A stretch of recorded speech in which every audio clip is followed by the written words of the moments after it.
Welcome to this video on how to astral project. This video is part of a series of guided meditations on the topic lucid dreaming and astral projection that I published before. You can find the links down below in the description. So what is astral projection? To be honest, I have no clue what astral projection is. The only thing I can share with you is my experiences that I had in my sleep and in these expanded states, and I will use the word astral projection to describe it, and I will use the word other people used to describe these phenomenons, but what they are fundamentally I cannot say. But that's not important because we can still use them for different purposes. And my experience can maybe help you to get acquainted with what it is and how to get there and how you can use them. So in a nutshell, astral projection is the phenomenon when you are so relaxed and in such a relaxed mind state, close to a sleeping mind state, but still kind of aware that your astral body leaves your physical body and goes on a journey and explores the outer world, or maybe some other worlds, or maybe your inner worlds. In my eyes, how I see it now is that lucid dreaming is kind of the stage before astral projection. So that's also why I designed the guided meditations. I started with lucid dreaming and then I followed up with astral projection. If you never had a lucid dreaming experience, I would rather suggest you first explore lucid dreaming, and after that astral projection will probably start to naturally happen to you. Also, I released a video on sleep paralysis because I think that sleep paralysis is kind of the precursor state of astral projection. You are, let's say, if astral projection is flying with a rocket through space, then sleep paralysis is when your rocket is kind of set ready on Earth, ready to fly, let's say. So in sleep paralysis, your body is asleep, your mind is awake, but you not yet left your body, so something is hindering you to relax more and to leave your body to astral projection experiences. In order to have an astral projection experience, you need to become more and more open, more and more relaxed, more and more conscious. So you probably need to have a meditation practice in place. You need to work on your health, on your overall state of mind, on your relaxation and your inner peace. The more relaxed you become, the more conscious you become, the more likely you'll have these experiences. But on the other hand, you can also start to train yourself to have them more consciously, to work towards them. In my journey, I kind of discovered them as a byproduct. I was always focused on relaxing more, becoming more conscious, and astral projection experiences would happen naturally on its own, and I would not even put too much thought or attention on them. I would just let them happen, focus on relaxation, and then they naturally unfold as they do, and I would still enjoy them and try to recall them afterwards and talk to people about them. But I would not really put too much emphasis on what was going on there, because you can maybe lose yourself in these experiences. So I'd rather say use them lightly, don't hold on to them too much, and just explore them while still trying to become more relaxed and more conscious. When you work with my meditation series, I suggest you put your alarm 2 hours before you intend to get up in the weekend, so that you can have an astral projection experience. When you briefly wake up, you put on the meditation track and then you go back to sleep, your mind state is not really alleviated to the full waking state that we're in right now, but it keeps yourself in a really low brainwave state that is really close to the sleeping state. And in that state, we are really relaxed. Our body has time to heal and process what is going on at daytime. So if you put your alarm at this time and then you go back for 2 hours, I found that is the best strategy to have these experiences. I also found that maybe if you feel a little bit dozy at daytimes, you can also try to have these experiences. But for me, setting my alarm 2 hours before I intend to get up is the best practice to get to these states. So you get back to sleep and you start to relax more and more. I will explain what to do in more detail in the guided meditations. So you focus on relaxation. A lot of people talk about these techniques like pulling a rope so that you leave your body. I tried them, but actually I found that they would hinder me from having them, because what you need to understand is that you need to have the most clear, thought-free, calm, peaceful mind state. And if you hold an intention like I need to pull a rope, it actually hinders you from keeping this really low mind state. So I would suggest concentrating on relaxation and just being as thought-free and as still and as peaceful as possible. So then these experiences naturally happen.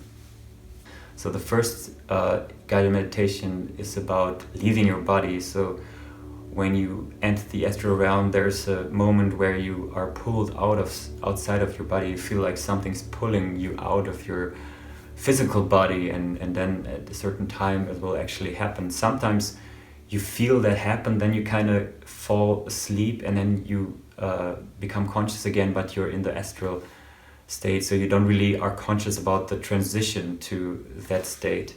But other times you will, the more relaxed you get in general, you will find that you can observe also the transition to these states, which is really interesting. Sometimes you're lying in your room and then you wake up in your room again, but then not in your in the waking state, but in the astral state, and you kind of are in the room, but it's a little bit more grayed out and not as clear and not as tangible as it is right now. So the first meditation is helps you to leave your body. The second meditation is for you to connect to something or someone. If you intend to connect to maybe a deceased loved one, or maybe an enlightened master, or maybe a friend, you can set the intention for yourself to do so and to try to achieve that in your astral projection states. I never did that myself consciously, but I oftentimes met people in these states. And I remember one time I woke up out of an astral dream, and before I talked to a woman, and I even asked her name, and I wrote down the name, but it was just the first name, so I couldn't really check if I can find the person in real life. Another time I tried to remember, I was looking at a street sign, and I was trying to remember the name of the street, and but unfortunately I lost that.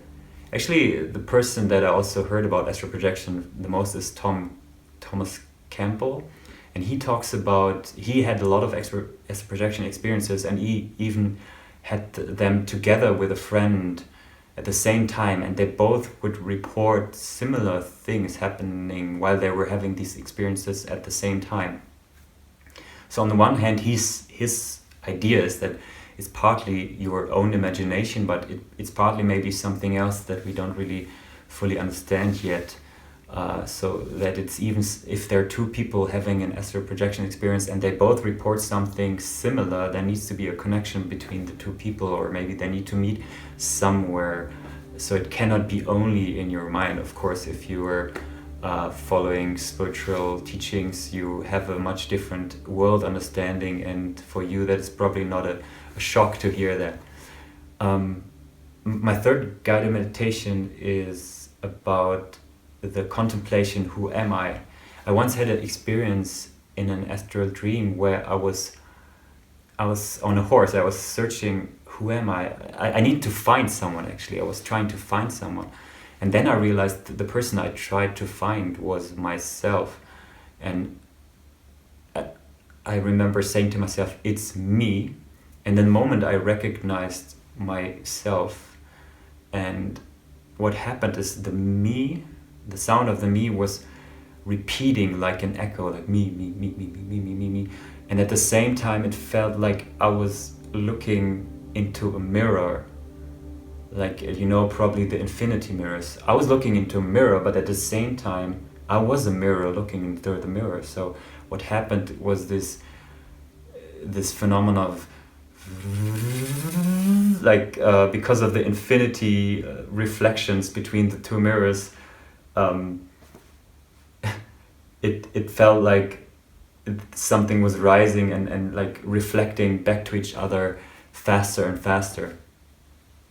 I was then I woke up out of the astral dream, and my whole body was kind of feeling a little bit in an alleviated energetic state, and I was kind of perplexed with what was happening, and I was feeling more connected to myself and the world at that moment.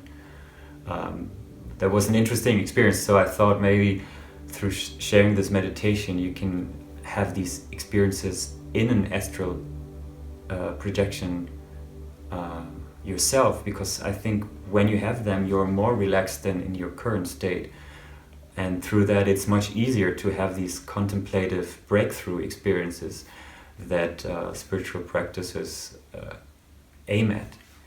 So let me know if that is possible for you. I'm really curious.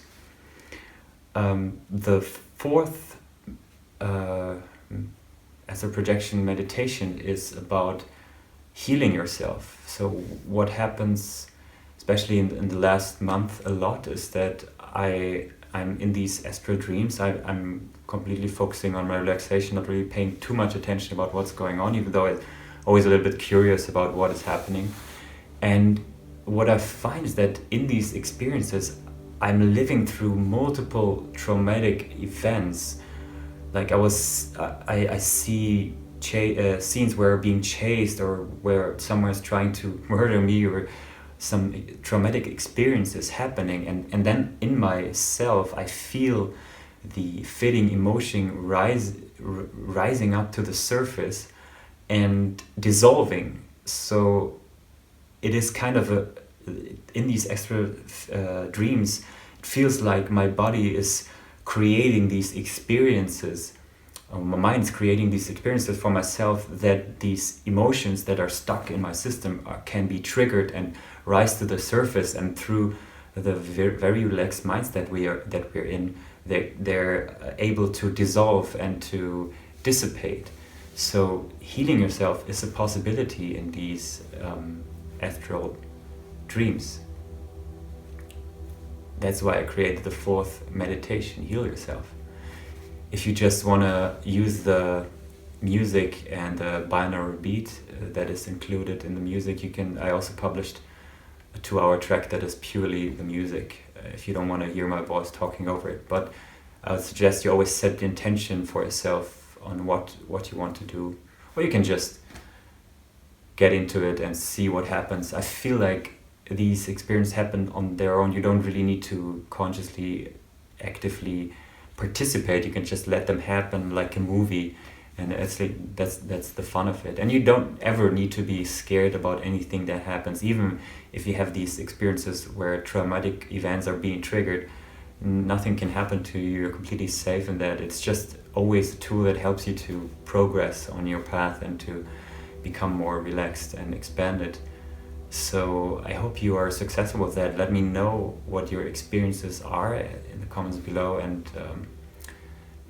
subscribe to this channel and follow my journey and explaining what I found this reality to be. So I hope you have a good day, and till next time.